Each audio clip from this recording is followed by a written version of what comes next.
Hello everybody, how are you doing? It's Damon yet again with another video, and this time I'll get to some movies because I want to get movies trope video coming up soon. But first, I want to go back to a bit of wrestling. So I know it might sound really ridiculous, my idea, but you get the end of it. I mean, that video is about Money in the Bank. Money in the Bank has been a staple of WWE since 2005. And you had great winners there. You had great winners in terms of Edge, the first ever Money in the Bank winner, who cashed in on New Year's Revolution in 2005, 2006, and really established the concept of you can cash out any time you want, which is a great concept of basically Money in the Bank. It really established it as you can. It's better than just a normal title shot. It's you can use it at any time, any cost. Then you had RVD cashing in on one night stand as a baby face. He cashed in advance, but he cashed in at a time that made more sense with that character, and he associated that title shot with the Federation that basically was more closely associated in ECW. Then you had Mr. Kennedy and less said better. It's basically went back to it's basically as if Edge won a second time because he lost the Money in the Bank briefcase to Edge. CM Punk won 2 years in a row, and 2 years in a row I thought was greatly done the way he did it. Yes, as a face, he used the cash in right now, basically cash in your ticket to glory, which is the Money in the Bank briefcase. He cashed it at the same day, in the same day that basically Edge was supposed to exit Raw with the world title and leave Raw without the world title. But in any case, I never saw it as cowardly. It's a title shot that which you can actually use at any time you want. It's like asking, oh, you can do something in advance, you can do it whenever you want to. The whenever you want to is a stipulation you don't get it with a normal title shot. Why should you use it? It's not cowardly. It's just efficient. Then he did the same thing the next year against Jeff Hardy. People forget, basically in character, people forgot that CM Punk had a strap match with Umaga the same day. So it's not like the guy was completely fresh as a daisy. Still won. But again, two great cash in. And then next year, there's Jack Swagger, who basically won the Money in the Bank match despite being hanging on the ladder for like 70 minutes. At this point, I mean, it could be slower. I think by the time you actually unloaded the briefcase, it was time for WrestleMania 38. And the cash in 2 days later. But let's be honest, Jack Swagger's a good secondary champion, but Jack Swagger's a good secondary champion. He's not a main champion. He never was. And yeah. Then you had Kane being the first ever person to win the world title by cashing on the same day that he won the Money in the Bank match in at the first ever Money in the Bank pay-per-view. You had The Miz being US champion and winning the WWE title briefcase, so that later on that year he could cash it in against Randy Orton and create the Miz girl and all those unhappy memes when he won. Now that's a star. Then the next year Alberto Del Dipshit won. Uh Daniel Bryan won the next year and really solidified him as a name to come. Basically, it started his ascension to the WWE's uh, roster, even though it led to a very, very embarrassing first ever outing at WrestleMania on the main roster. But then again, Triple H also had an embarrassing first outing at WrestleMania. Uh, you had John Cena the next year winning a meme-worthy ending. You had Dolph Ziggler winning and actually had good cash in. Despite me not really being a fan of Dolph Ziggler, I like the way he cashed in on Alberto to win the title in 2013. 2013 also saw Damien Sandow win the briefcase just so he could lose it. And yet Randy Orton start his basically ascension as the crown jewel of the authority. Then 2014, Seth Rollins, one of the best cash ins ever, is basically he won the Money in the Bank in 2014 and cashed in on the main event at WrestleMania 31, which is still a classic moment. One of the last great WrestleManias, in my opinion, was WrestleMania 31. Uh, then you had in 2015, you had Sheamus. Okay. Well, I wasn't bad. It was just okay. And the way he cashed it in was after the tournament at SummerSlam, after the Survivor Series 2015, after Roman Reigns won his first WWE title. Sheamus cashed in to win his third WWE title. Then you had Dean Ambrose winning the Money in the Bank match in 2016 and cashed in the same night against Seth Rollins, who just won the WWE title from his former Shield brother in Roman Reigns. You had 2017, you had Baron Corbin win, and you had Carmella win the women's Money in the Bank match. Again, neither were really impressive. Then 2018, you had one of my favorite wrestlers, modern wrestlers, and Braun Strowman win the Money in the Bank match, became Monster in the Bank, and it should have been a big deal. He should have cashed an event, should have won the title, but they had him lose his briefcase via no contest in Hell in a Cell. Like, the way he lost, I can't even say it's the worst cash in because he didn't look worse by it. It just felt like, why did you win then? You lost the cash in via draw? That doesn't happen. And then for the women's, you had Alexa Bliss, who cashed in on the same night and beat Nia Jax. Again, 2019, Brock Lesnar won by doing nothing. And you had, for the woman, you had Bayley won it and cashed in the same night. It's basically a pattern. It's like one of the two Money in the Bank match winners have to cash in very soon because you can't have two people with a briefcase, right? And 2020, you had Otis for some reason win the Money in the Bank match rather than AJ Styles, who ends up losing it to Miz. So might as well have Miz win the title. Miz win the briefcase anyway. And yet Asuka won the Money in the Bank match, and technically she cashed it on Becky Lynch, but since Becky was pregnant, there's not going to be any match. There's going to be a roll up 1, 2, 3. It's just, okay, you win the title. So, yeah, it was a great choice, Asuka winning. And 2021, Big E, Nikki Cross, both of them won the Money in the Bank match. And what's sad is both of them were out by WrestleMania. They were never in the next WrestleMania. Big E had a great moment by cashing on Lashley, but at the same time cashed it on a day that he announced on Twitter in advance that he was going to cash it on. But the way he was dispatched by the end, it just felt like, yeah, let's give it to Big E and let's put him back to New Day afterwards. And I don't think they would have gotten another WWE title afterwards. 2022, yet Liv Morgan win with the Money Bank match, but yet Austin Theory won it for no reason. He was not even booked in the match before, and he was just added at the last minute because it was implied that the creepy old man in Vince McMahon won him in the match. And basically was added for no reason, and he won for no reason. Only cash it on the U.S. title that Seth Rollins has, and he fell at that too. What a waste of a cash in. 2023, 2 years ago, you had Damian Priest win it, and in the best moment of Damian Priest's career, and quite frankly, the last great moment he had, because in the last 2 years, there's not been plenty good moments of Damian Priest. He cashed it on Drew McIntyre at WrestleMania 40 after Drew won the match against Seth Rollins. Io Sky won the title again. Just 1 month earlier, just 1 month later, she cashed it on Bianca Belair after she immediately won the women's title. And then 2024, yeah, Drew McIntyre won the Money in the Bank match. I still think she should have won the world title. You could still have found a way to have CM Punk screw him out afterwards. That would have been better.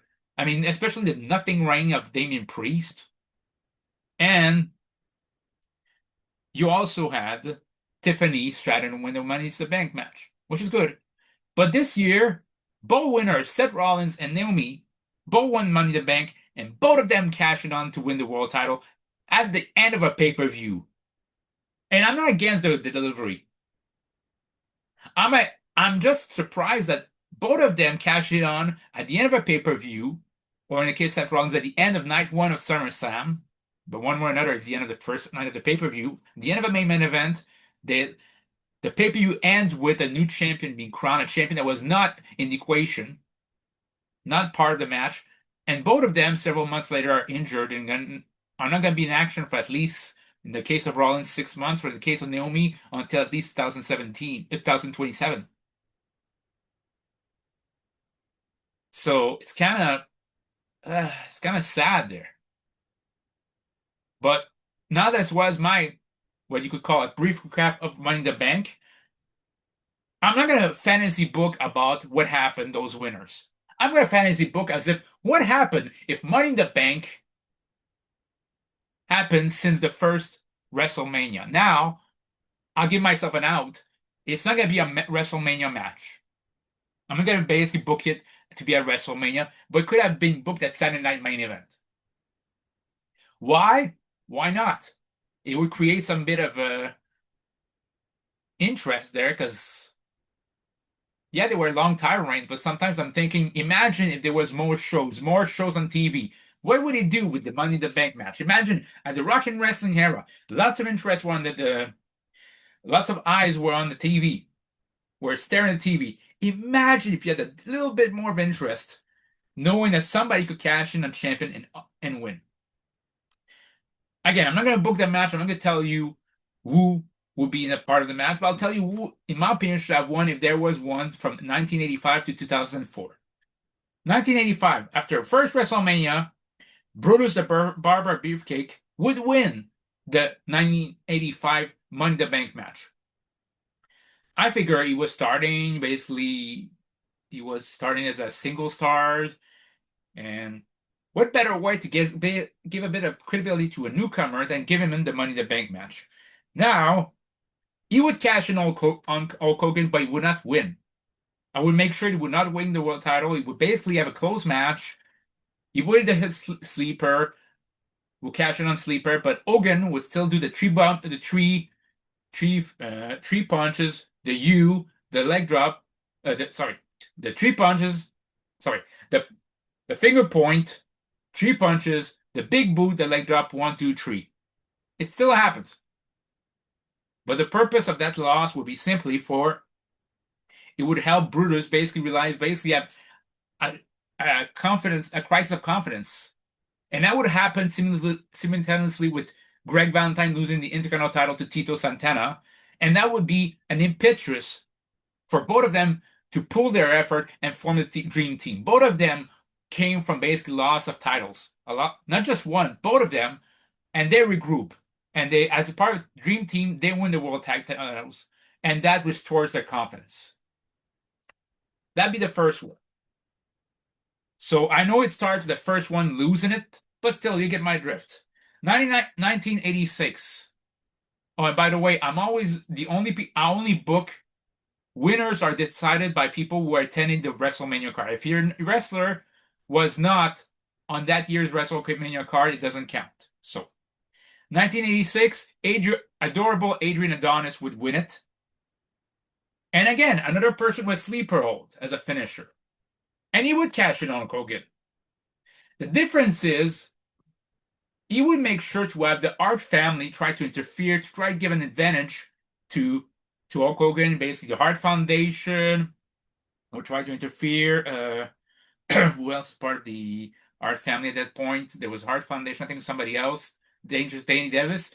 And the thing is, it could or could not lead to Adonis winning a title, but Roddy Piper makes sure that doesn't happen. Now, Hogan would not pin him after a leg drop. He would pin him maybe after a small package or a roll up after Piper comes in with a crotch. Basically, because he had a bad leg on. So basically threatening that he's going to beat him up. So that would lead to Adonis losing, but still he lost, but it didn't look like a fluke. It's like he was about to win if it wasn't for Roddy Piper. Again, 2 losses in a row. You're thinking, Damon, man, you have to make somebody win it that time. 1987, Jake the Snake Roberts. Why would I take Jake the Snake Roberts? Okay, and when would I make him cash in? He would win in 1987, but he wouldn't cash in 1987. Remember, in 1982, February main event, the most watched main event of all time, and quite frankly, maybe the most watched WWE TV show ever, which says something. Andre Giant finally ended the 4-year-long reign of Hulk Hogan via conspiracy with the Ebners and Ted DiBiase. Here's what would differ with Andre immediately surrendered the World Tag titles to Ted DiBiase. Or basically, in other words, he surrendered the WWF title to Ted DiBiase. And here's the thing, for a couple of times, I will actually let it slide. Ted DiBiase would officially be in the record book as the WWE champion, which I think he should have been anyway. But during that time, that short time that he is, like for 2 weeks, I would have made sure that Jake cashed in on this DDT 1, 2, 3. As Hogan distracts Andre. and maybe Savage strike Virgil, something like that. But all this bedlam over the BB title would be the be the reason precipitating the tournament. Because Jack Tunney, upon seeing Hulk Hogan's great reign, sees the fact that there have been three titles that didn't even last that long, and he decided that's enough. So we're gonna have a tournament. Why a short reign? Jake is one of my favorite, but even I couldn't say, knowing the issues he had, it wouldn't have been a good idea to have a long reign with him. And that's the reason why I made sure that it's a short reign. Be a week or two, but just enough to say he did. And you're right, it will be like 3 title reigns in a while, but still, let's not look at the BB and saying that sometimes it wasn't title reigns that didn't change a lot. I mean, Antonio Inoki to Bob Backlund to afterwards, like there was some Bob Backlund to Antonio Inoki to Bob Backlund, like 3 reigns in a while that within 4 weeks, even the old WWF. So I think you could do that. 1988, Ted DiBiase would win it.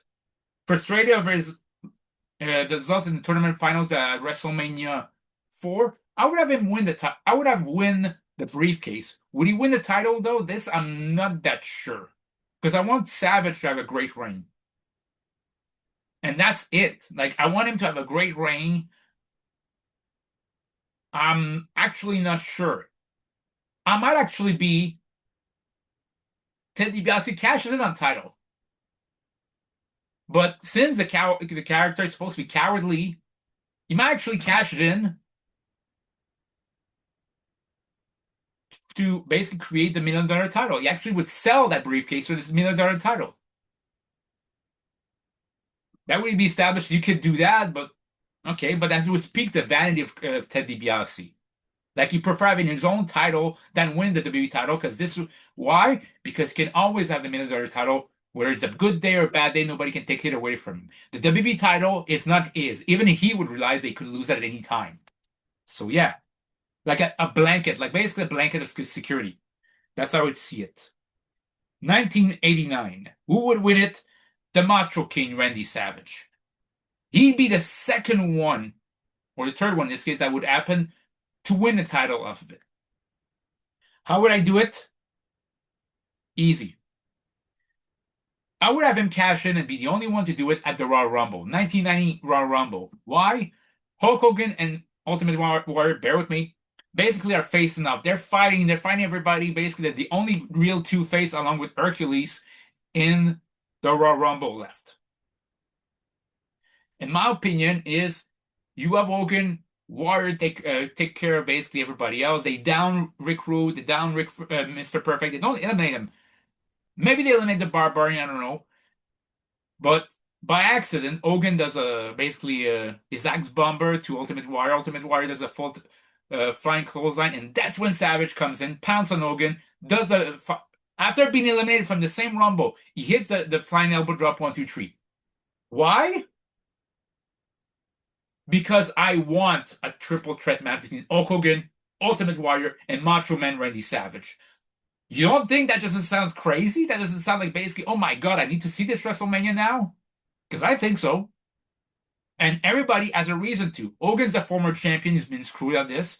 But at the same time, Ultimate Warrior, you can have Ultimate Warrior and Hogan both co-eliminate each other to win the Rumble. Yeah, that would be actually an acceptable ending for a Royal Rumble. To basically both of them win co-win the Rumble, and you could still have Ultimate Warrior pin Hulk Hogan at WrestleMania 6. Heck, Randy Savage pinfall was not exactly a clean one, so it doesn't matter. And Hulk Hogan was bulletproof there, so why not? You could have easily done that. Yeah, it would be a short reign, but finally Savage would have beaten Hogan. So that's it for 1990. Mr. Perfect. Maybe this time I actually would have him win the WWE title over Ultimate Warrior, but that I'm not sure. But if he wins it, again, I know it's Money in the Bank match, so I cannot basically jeopardize the Ultimate Warrior's basically his dominance. But in a way, yes, I can, because most of his reign was kind of boring. Like, again, I'm not trying to say the Ultimate Warrior should have basically had, Mr. Perfect should have a 6 months title reign, but I feel like, hey, he wins. Warrior beats Rude at SummerSlam, that's fine. But then maybe Mr. Perfect, immediately after losing the IC title to Terry Von Erich the same night, cashes in after the cage match and wins the title and ends SummerSlam as a WWE champion. Sure, you can have him lose like basically, I think about the Survivor Series preview match. Basically, having willing to lose the title anyway there, so that's fine. You did not need a great long reign, but you could have done that. 1991, I would have Tito Santana win it. I was stating between Tito Santana or Rick the Model Martel, but I remember reading that Rick Martel was basically less after WrestleMania 7 was in and out of the WWE, was still the WWE wrestler, but was doing real estate, was not as focused as before. So I thought, hey, give something to Tito. Give something to Tito, and maybe I really want him to basically this and book him as WWE champion, but it's like maybe, maybe not. But you can actually have him win it. That you can actually have him win it. That's for damn sure. You could have Tito Santana easily win the championship, the Money in the Bank championship match, and Tito, being a babyface, would not basically cash in last minute because he's classic babyface. He would announce in advance, and you could have basically a different scenario when he goes and announces it basically in a venue that basically there's more Tito's fans than others. So basically, whether it's against Ric Flair, or even The Undertaker, but Tito narrowly loses. He doesn't lose. He doesn't even lose by getting hit by a finisher, but maybe, Ric Flair cheats him. He needs interference to win. So yeah, you could have easily done that. 1992, my choice was easy. Bret the Hitman Hart. But this one would be one that the cashes in that would change the least amount of history. The reason he would cash it, he wouldn't win the title, he wouldn't win the Money in the Bank match, but he will use that Money in the Bank match to cash it in advance in Saskatoon. So rather than being out of nowhere, rather than basically being an announced show where nothing's announced, this time people will know, hey, there's a reason why he did this. There's a reason why he's cashing in. In some of the states, he wants to face Ric Flair in Canada to get the home field advantage. And lo and behold, that's where he wins the title. To establish as, hey, somebody can win the Money in the Bank match and call in advance and win the title, or you can cash in last minute. But one way or another, Money in the Bank match means there's a good chance that you're going to win the title.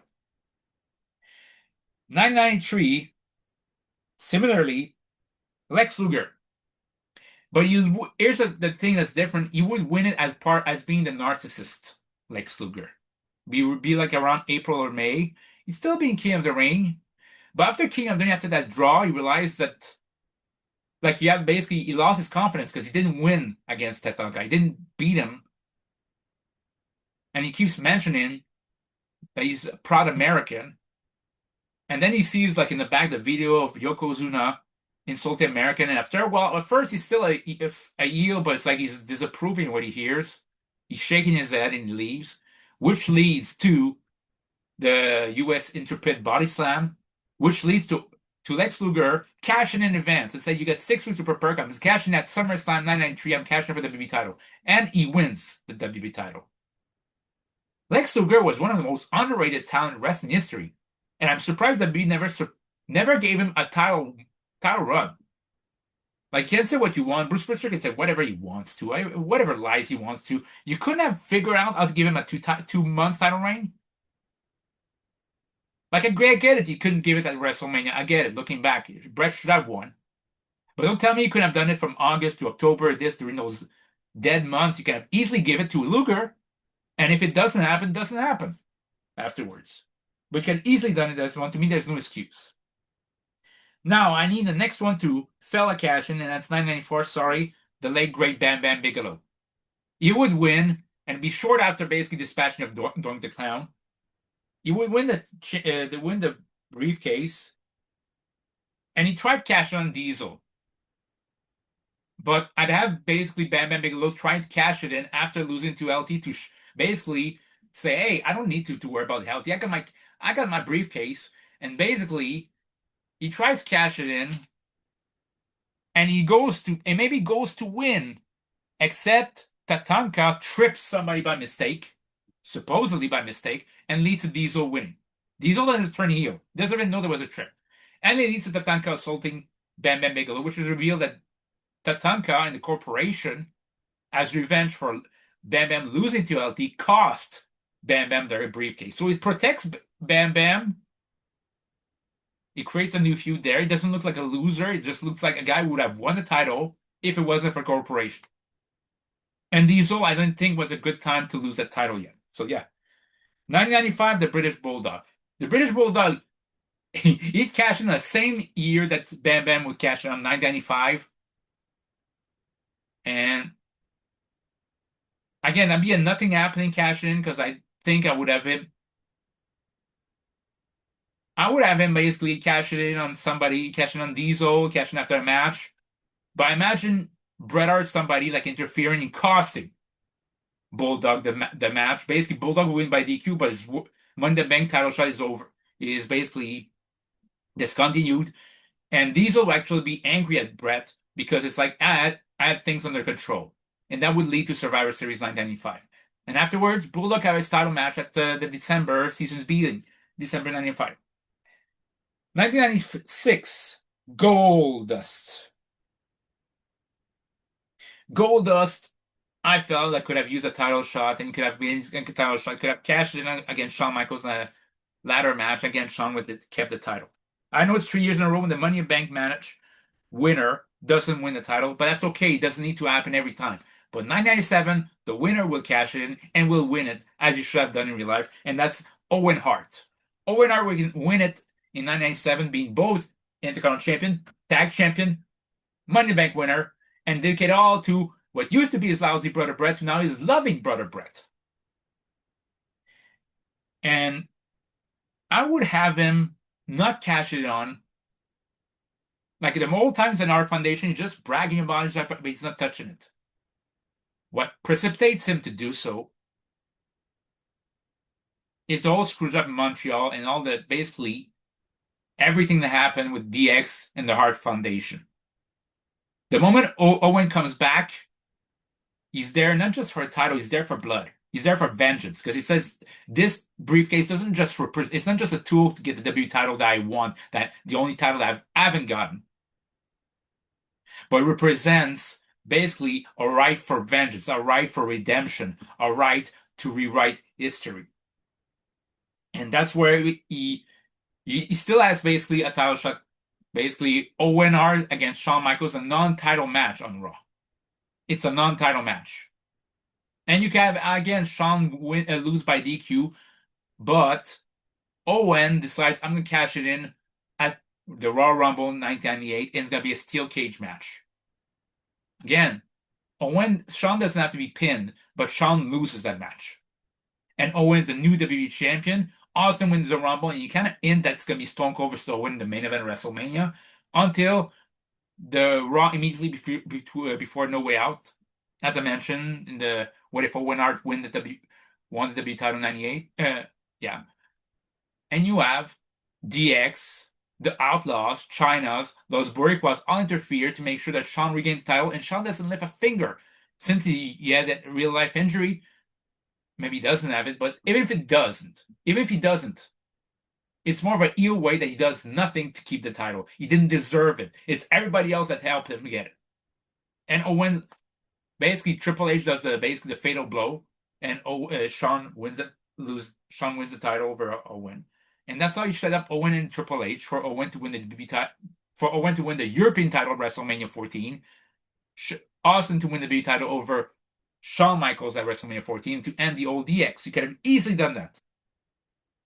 1998, The Rock. I would have The Rock win the Money Bank match. And again, I would have won it basically because in that case, Money in the Bank could be at any time of the year. I would have won it like soon after, he lost the IC title at SummerSlam 98. And he could have done it as basically a pseudo tweener. And he wins the W title. He wins the W title. He doesn't need the briefcase to win the W title. He wins that Survivor Series, no problemo. He loses it, but since the corporation, since he's a part of the corporation, he can easily get a title shot back at the Rumble, so he doesn't need a briefcase.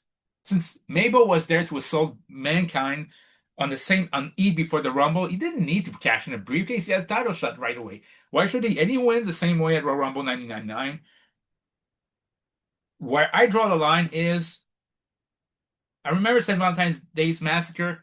Both of them wrestled to an last man standing match in a few times that you have a no contest and last man standing match. The next time around, there was a ladder match to determine who's going to be the WWE champion, who's going to win the title, and who's going to face Austin in WrestleMania. And Mankind, here's where it's going to differ from history. Mankind would actually win the ladder match. However, after the match, Paul White, the Big Show, comes in, chokeslam Mankind through the ring.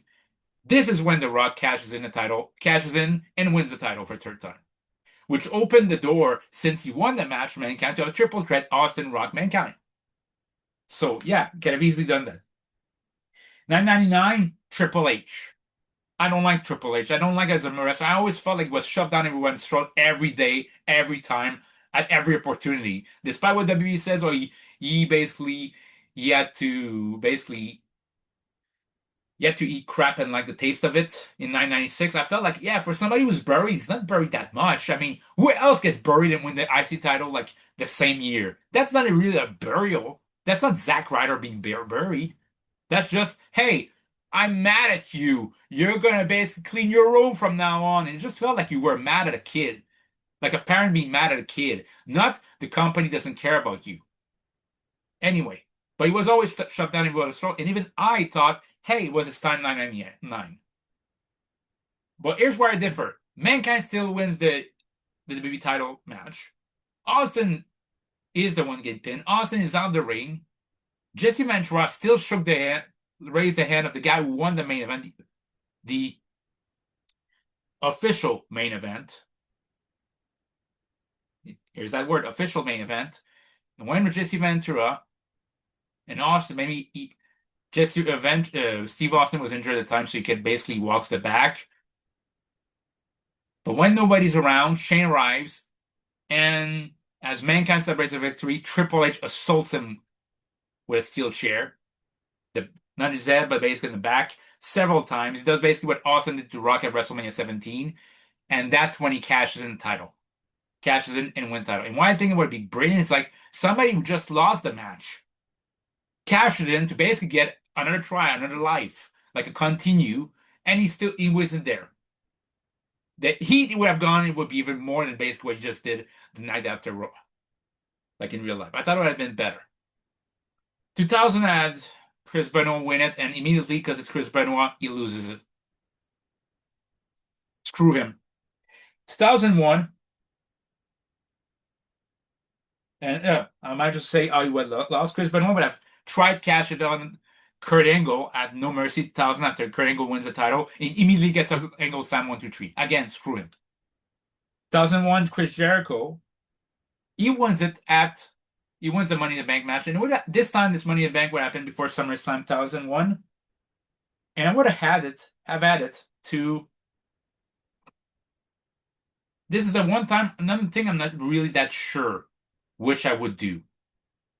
But I do know he would win a title. I don't know if he would Austin WWE title or the Rock's WWE world title, but I do know when he would do it. It's at SummerSlam 2001.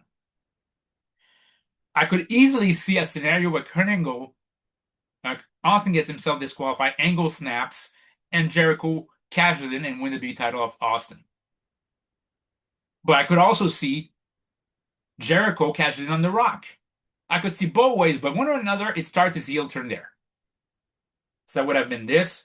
2002, Christian. I like Christian. I would have Christian win it. And as much as it hurts to say, I wouldn't have him lose it. I would have lose it to Brock Lesnar, because Brock Lesnar beat Edge, I think, in a Insurrection pay-per-view, and Christian says, hey, he beat Edge, but he didn't beat the better of the two brothers, and Brock beats it. So yeah. 2003, I would have had Eddie Guerrero win it. Why not? Eddie Guerrero will basically be his adorable lie, cheat, and steal self. But surprisingly, he would not cash it in a way. He would cash it at No Way Out, like in real life, 2004, and win the title. And finally, because I had to, in 2004, I would have Shawn Michaels win the Money in the Bank match, and would have him beat Chris Benoit to win the world title at Vengeance 2004. You could still have basically, it could have been this, or it could have been this. Sorry, I didn't say no.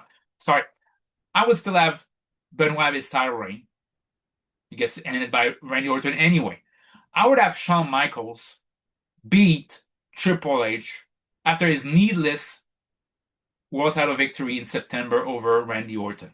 I could have basically, you could have done this and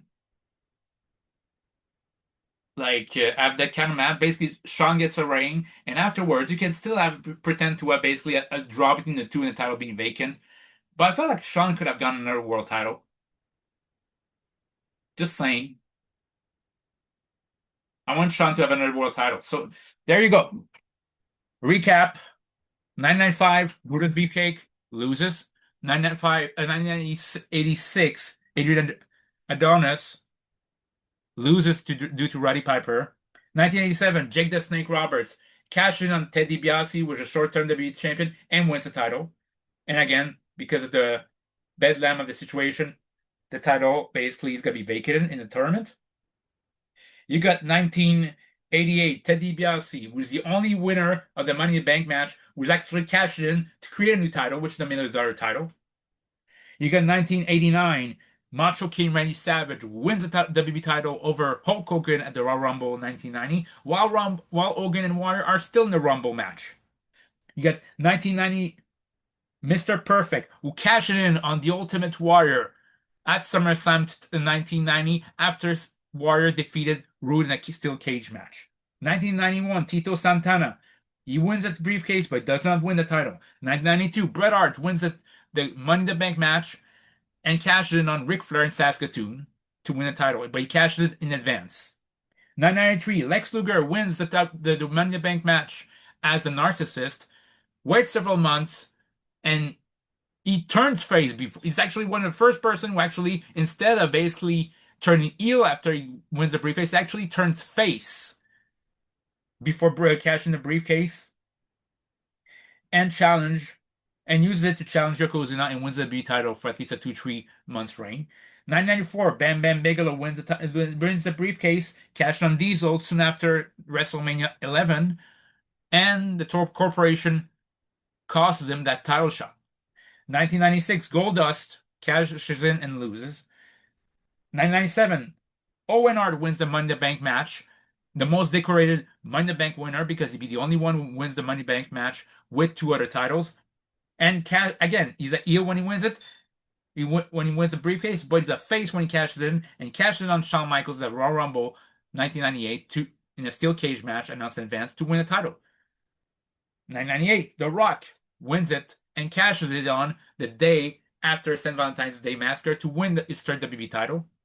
1999, Triple H wins the Money in the Bank match and used it at SummerSlam 1999 after he lost to Mankind and with also Austin in a triple threat match to gain his first WWE title. 2000, Chris Benoit wins it and loses it at No Mercy 2000 by Kurt Angle slamming him through the mat. 2001, Chris Jericho wins it and cashes it on either Austin or The Rock at SummerSlam 2001 to debut his real terror. 2002, Christian wins but loses narrowly to Brock Lesnar. 2003, Eddie Guerrero wins it and cashes on No Way Out 2004.